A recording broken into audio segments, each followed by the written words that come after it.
How can I best financially prepare myself for the next pandemic or global crisis?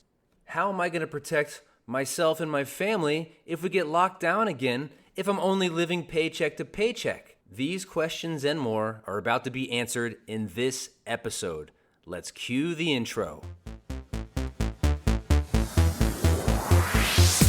Welcome to the Hairpreneur Show. Awesome conversation that'll provide you with new insight, crazy good ideas, and proven strategies to help you build the business and life of your dreams. Now, please welcome to the stage our host, Ryan Weeden. All right, let's have a real moment here for a minute. Last night, I got really stoned. Well, let's not say really stoned. I got to that reflective state. I smoked enough to where I wasn't out of my mind, but I was relaxed and I was very reflective. Don't judge. I live in California and I'm sure you have your vices too. We all have our ways to unwind, and that's just one way that I do it, especially after a very long day.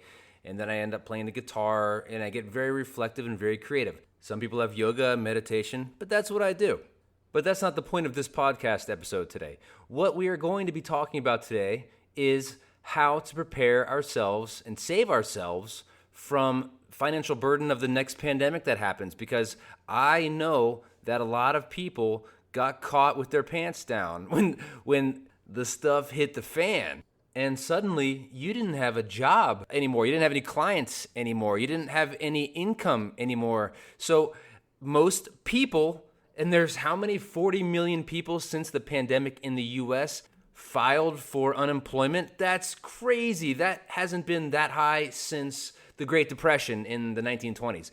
A lot has to happen for something that bad to occur, and yes, it did. And suddenly people, after all these years of potentially preparing for something like this, just didn't know what to do. I'll be the first to tell you, I've seen a lot of things in my life. I've witnessed 9/11, watched the towers fall with my own eyes. I've lived through a bankruptcy and bounced back from that. I've been through death in the family. My father passed away when I was 13. That was traumatic, especially for a high schooler, and I was very depressed. I've dealt with panic attacks.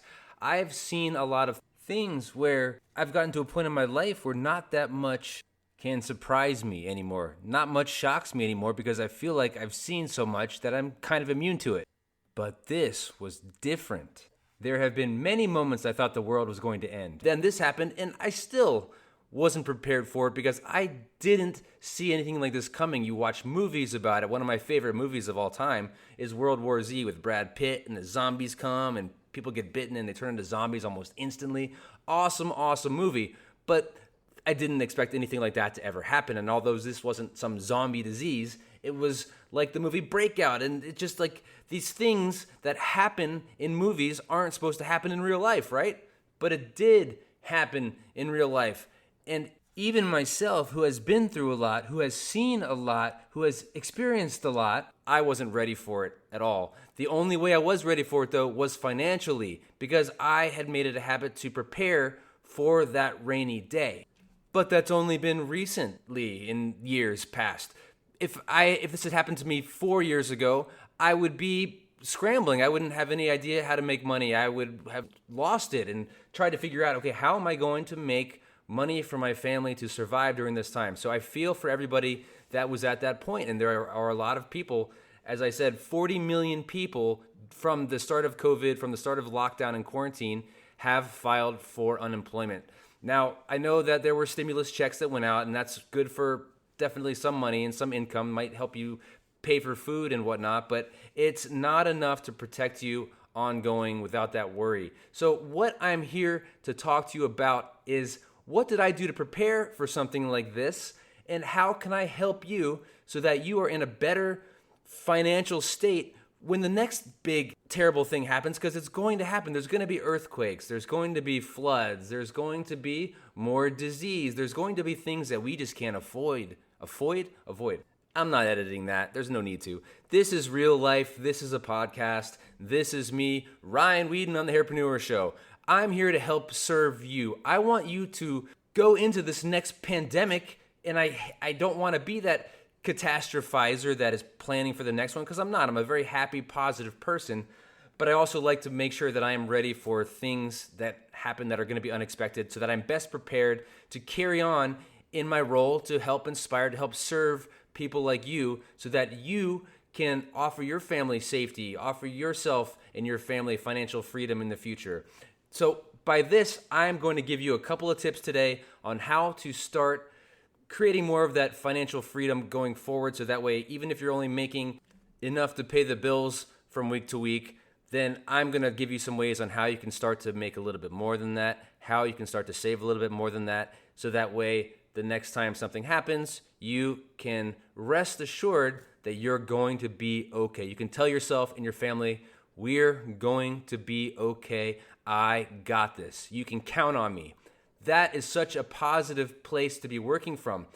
I was thrown for a loop. My whole family was thrown for a loop, just like the whole world was thrown for a loop when the whole quarantine happened, when the whole pandemic began, and through the whole period of the last couple of months leading up till now. But at the same time, things simplified in my life. I didn't have to worry about a financial burden. I didn't have to worry about putting food on the table or paying my bills. And that felt really, really good. I could focus on being with my loved ones. I could focus on relaxing. I tasted the simple life, and I have to tell you, I love it. And then now things are getting back into full swing in our new normal, and I'm starting to get stressed out again, and I don't like it. I want to go back to that quarantine period about a month after we started to get settled into that, where I was getting really healthy and working out all the time and really focusing on those things that were most important in my life. That is where I want to live. And I needed this pandemic to open my eyes to that. I'm sure after this is all said and done, we're back to work, we're back to the new normal, that you're going to look back and you might even miss some things from that time that you had during the quarantine. You might miss some things that you had been doing, hobbies, maybe the time you spent with your family, maybe who knows. But the point is that we learn as we go from these different things. And I learned from this pandemic that I want to go back to that simple time. I want to have a singular focus on focusing on what's most important to me. And the way I was able to do that was by having very little stress financially. Now, let's get into this. The first thing that helped me through all this was, one, getting caught up with what I'm paying monthly. What are my monthly expenses? I made a big list, and I have a lot of monthly expenses, everything from cable bills to Netflix to subscription membership sites that I belong to. And there must have been maybe 40 different things I'm paying monthly. Some of them might only be $1 or $2 for maybe an app that recharges itself every month, or recurring charges. Some of them might have been like a Netflix subscription. Some of them might have been a couple $100s that helped to run my online business. So I needed to see all this, and I needed to find out exactly what am I paying each month, what am I paying each year, and then when this hit, I could actually take a look at this big list of items that I'm paying monthly, and I can see the big picture of what I'm paying. If I'm looking to save money, and when you're not making a lot of money, like you might not be making a lot of money right now, now is the perfect time to make this list of your expenses. Just keep it really simple. Make a list of, okay, who am I paying in one column? The second column is going to be, how often am I paying it? Is it monthly? Is it every 6 months? Is it every year? Put that in the column there. Next column is going to be, how much am I paying during that period? Is it a one-time thing? Because if it's a one-time, don't even put it up there. If it's an ongoing recurring purchase, recurring expense, that is what you need to keep track of. So you put that in your third column. Now you're going to know, okay, so you can look at this right away and say, okay, I'm paying for Netflix every month for, $14, $15, something like that. That's what I'm paying for. And I don't pay for Netflix. I'm on my brother's account. So if you're the one that has your family's account, then you probably don't need to put it on there because you're not actually paying it. You just get to reap the benefits from it. But if you have these other expenses like your cable bill, your water bill, your let's not put food and things that you can fluctuate, because if you really needed to, you could probably live off of pasta like I did in college. You could probably live off of ramen for a little while and water. So there are ways that we can survive without having to spend a lot of money. But we're talking about expenses that we can control. Some of those, like electricity and water, you have to keep paying those. So maybe you're going to see how much are you paying And maybe you can find ways to reduce that charge by maybe turning off some lights, maybe not running the water during the most expensive times of the day, etc. But then you can also take a look at some of these things that you're paying for, that you've been paying for years and years that you never use. And that would be the perfect time to contact those providers. A lot of times, if it's an online subscription or member-based site, you can go in and cancel it. And of course, if you have like something like Balayage Online, which is our membership site for our online balayage training, then maybe you just can't afford it right now, and I totally get it. So you would just go on your member site and you would cancel it. I don't want you to cancel it, but I understand if you're trying to cut expenses, and that's what I'm here to help you with. You find out what you really need, and you find out what you don't need, and whatever you don't need right there and then, what is hurting your bottom line, get rid of it, wipe it off. But it takes us to look at it all in a list to find out exactly what we're paying for, because I guarantee you most of you don't even know how much money you have coming out of your account every month. You don't know how many different people you're paying for different things without you even knowing it, because it's automatic. Phone bills, another way. You can always cut down everything. Even during times of crisis, you can call certain companies and say, I can't afford this. Do you have a lower plan? Can you lower my plan? What can we do? How can I stay on and still be a member with you and still get some of these services, etc. So the next thing you want to do is you want to have a contact number in that fourth column. So the first column is going to be the name of the expense. The second column is going to be the frequency of pay. The third column is going to be the amount you're paying.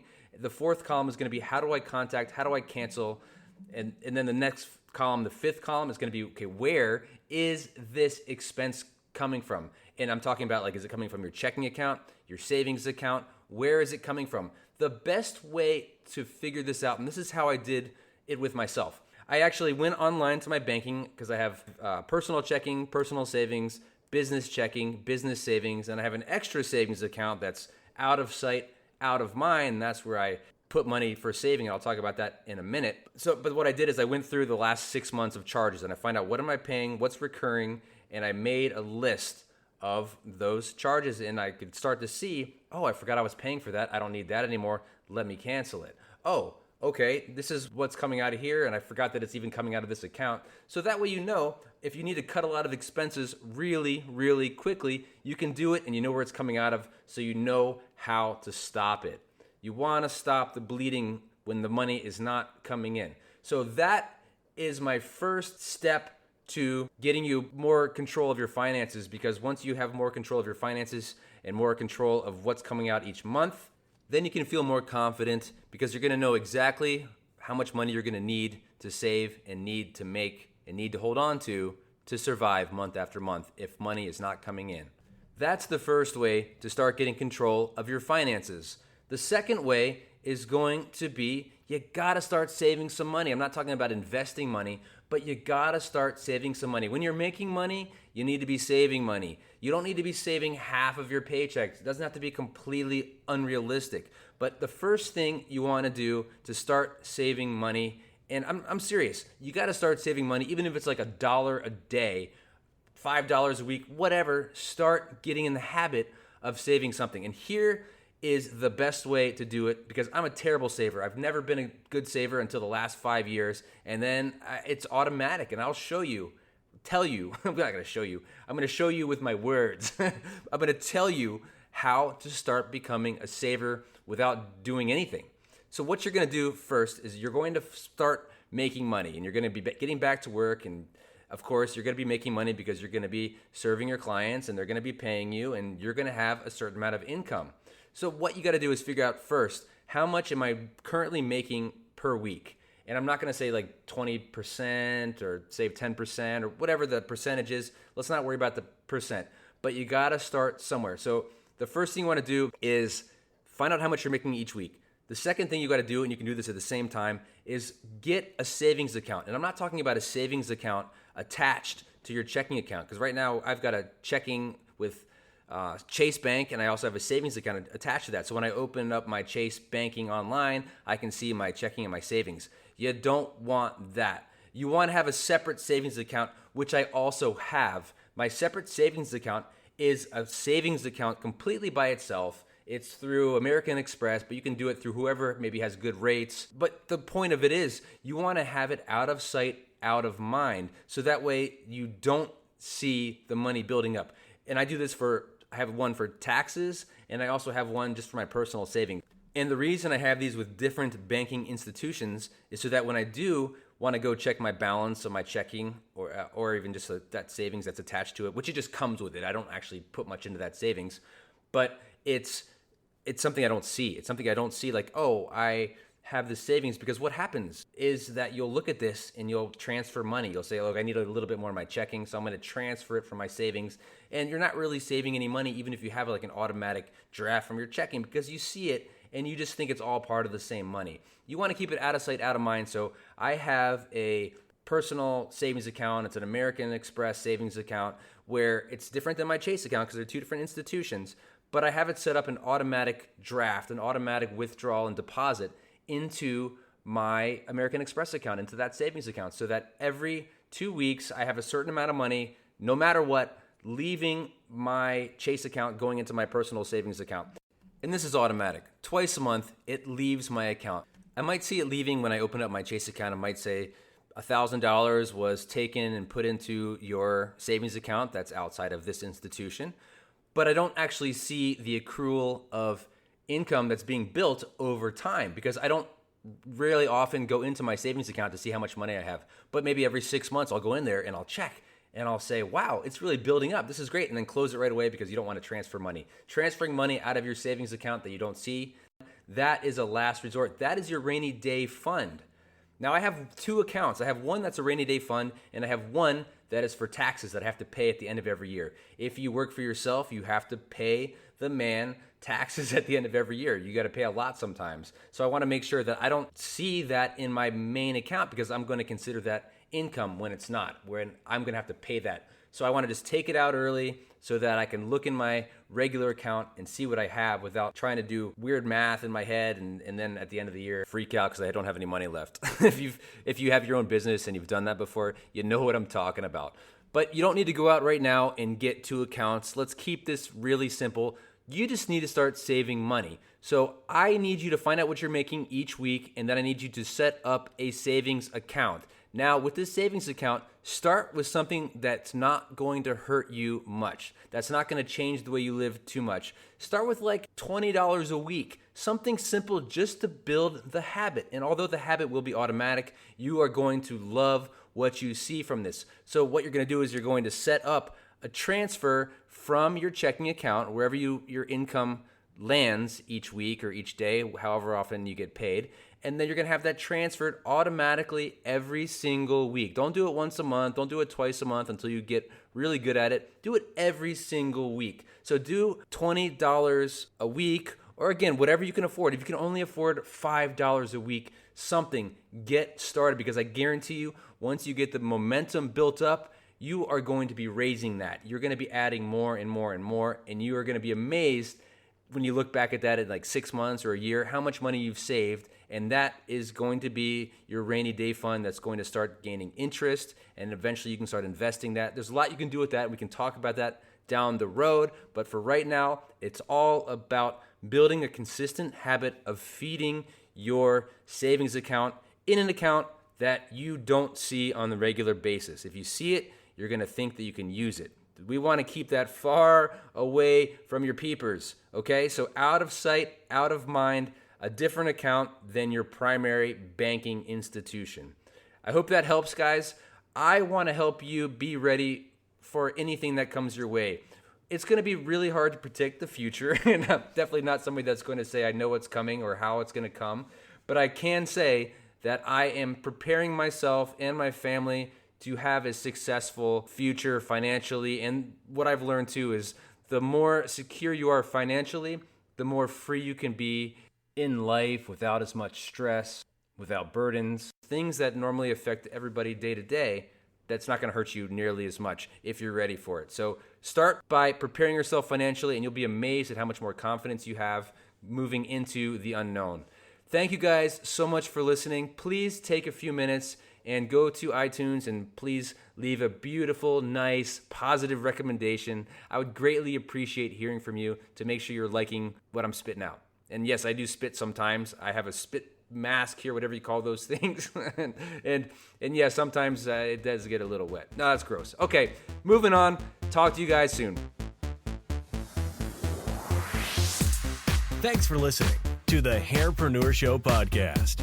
Go now to www.thehpshow.com to sign up and get first dibs on our weekly education directly to your inbox. Thanks again for listening. Please share the love and tell a friend about us. Till next week, you're awesome.